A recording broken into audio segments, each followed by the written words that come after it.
ಈ ಗುಂಪಾಗಿ ಅಕ್ರಮವಾಗಿ ಅರ್ಜಿ ಭರ್ತಿ ಮಾಡುವಂಥ ಸ್ಕೀಮ್ ಏನಿದೆ ಇದು SIR ಅಲ್ಲಿ ಇಲ್ಲ. SIR ಅಲ್ಲಿ ಈ ಥರದಿಲ್ಲ. ಮತ್ತೆ ನಕಲಿ ಪ್ರಮಾಣ ಪತ್ರಗಳನ್ನು ತೆಗೆದುಕೊಂಡು ದಾಖಲೆಗಳನ್ನು ನಿರ್ಮಾಣ ಮಾಡುವಂಥ ಒಂದು ಷಡ್ಯಂತ್ರವನ್ನು ಕೂಡ ಮಾಡ್ತಾ ಇದ್ದಾರೆ. ಅವರಿಗೆಲ್ಲ ನಕಲಿ ದಾಖಲೆ, ನಕಲಿ ಅಪ್ಪ ಅಮ್ಮ ತಾತ ಮುತ್ತಾತ ಎಲ್ಲರನ್ನ ಕ್ರಿಯೇಟ್ ಮಾಡ್ತಾರೆ.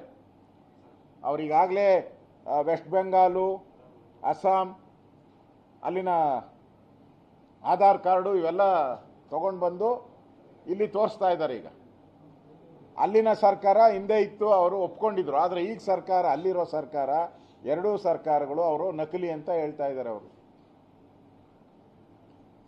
ಮತ್ತೆ ಮೊನ್ನೆ ಕಮಿಷನರ್ ಅವರು ನನ್ನ ಜೊತೆ ಬೆಂಗಳೂರು ಕಮಿಷನರ್ ಪೊಲೀಸ್ ನನ್ನ ಜೊತೆ ಮಾತಾಡಬೇಕಾದ್ರೆ ನಾನು ಭೇಟಿ ಮಾಡಿದ್ದೆ ಬೇರೆ ವಿಚಾರಕ್ಕೆ. ಆ ಸಂದರ್ಭದಲ್ಲಿ ಹೇಳಿದ್ರು, ಬಾಂಗ್ಲಾದೇಶದವ್ರನ್ನ ಸುಮಾರು 250 ಜನ ಫ್ಲೈಟಲ್ಲಿ ಕಳಿಸ್ಕೊಟ್ಟಿದ್ದೀನಿ ಅಂತ ಹೇಳಿದ್ರು.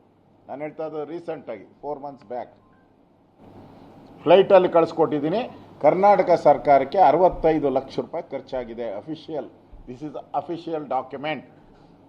ಒಂದು ಕಡೆ ಕಾಂಗ್ರೆಸ್ ಅವರು ಹೇಳ್ತಾರೆ ನಮ್ಮಲ್ಲಿ ಒಬ್ಬರೂ ಇಲ್ಲಂತೆ. ಬಾಂಗ್ಲಾದೇಶದವರು ಕರ್ನಾಟಕದಲ್ಲಿ ಒಬ್ಬರೂ ಇಲ್ಲ. ಕಮಿಷನರ್ ಹೇಳ್ತಾರೆ ನಾನೇ 250 ಜನನ 65 ಲಕ್ಷ ರೂಪಾಯಿ ಸರ್ಕಾರದ ಹಣ ಕೊಟ್ಟು ಫ್ಲೈಟಲ್ಲಿ ಕಳಿಸ್ಕೊಟ್ಟಿದ್ದೀನಿ. ಟ್ರೈನಲ್ಲಿ ಕಳಿಸ್ಕೊಟ್ರೆ ಇಳಿದ್ಬಿಟ್ಟು ಓಡೋಗ್ಬಿಡ್ತಾರೆ ಅಂದ್ಬಿಟ್ಟು ಫ್ಲೈಟಲ್ಲಿ ಡೈರೆಕ್ಟಾಗಿ ಅಲ್ಲಿನ IG ಜೊತೆ ಮಾತಾಡಿ ಕಳಿಸಿದ್ದೀನಿ. ದಾಖಲೆ ತೋರಿಸಿದ್ರು ನನಗೆ. ಯಾರನ್ನ ನಂಬೇಕು ನಾವು? ಈ ಕಾಂಗ್ರೆಸ್ ಸರ್ಕಾರನ ನಂಬೇಕಾ? ಪೊಲೀಸ್ ಕಮಿಷನರ್ ನಂಬೇಕಾ ನಾವು? ಈ ಗುಂಪಾಗಿ ಅಕ್ರಮವಾಗಿ ಅರ್ಜಿ ಭರ್ತಿ ಮಾಡುವಂಥ ಸ್ಕೀಮ್ ಏನಿದೆ ಇದು SIR ಅಲ್ಲಿ ಇಲ್ಲ. SIR ಅಲ್ಲಿ ಈ ಥರದಿಲ್ಲ.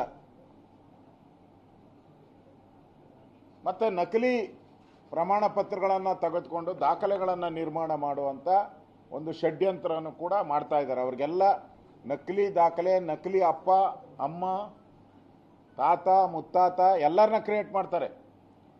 ಅವರಿಗಾಗಲೇ ವೆಸ್ಟ್ ಬೆಂಗಾಲು, ಅಸ್ಸಾಂ ಅಲ್ಲಿನ ಆಧಾರ್ ಕಾರ್ಡು ಇವೆಲ್ಲ ತಗೊಂಡು ಬಂದು ಇಲ್ಲಿ ತೋರಿಸ್ತಾ ಇದ್ದಾರೆ. ಈಗ ಅಲ್ಲಿನ ಸರ್ಕಾರ ಹಿಂದೆ ಇತ್ತು, ಅವರು ಒಪ್ಕೊಂಡಿದ್ರು. ಆದರೆ ಈಗ ಸರ್ಕಾರ, ಅಲ್ಲಿರೋ ಸರ್ಕಾರ, ಎರಡೂ ಸರ್ಕಾರಗಳು ಅವರು ನಕಲಿ ಅಂತ ಹೇಳ್ತಾ ಇದ್ದಾರೆ. ಅವರು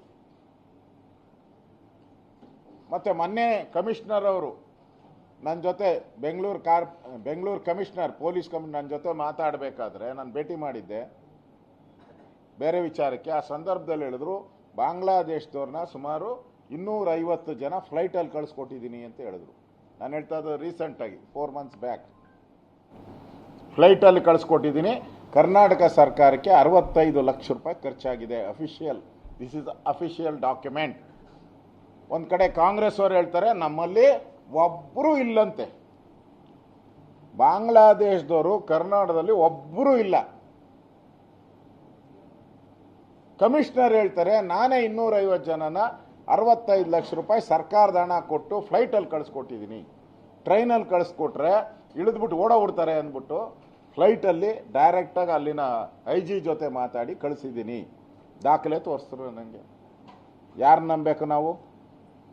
ಈ ಕಾಂಗ್ರೆಸ್ ಸರ್ಕಾರನ ನಂಬೇಕಾ? ಪೊಲೀಸ್ ಕಮಿಷನರ್ ನಂಬೇಕಾ ನಾವು?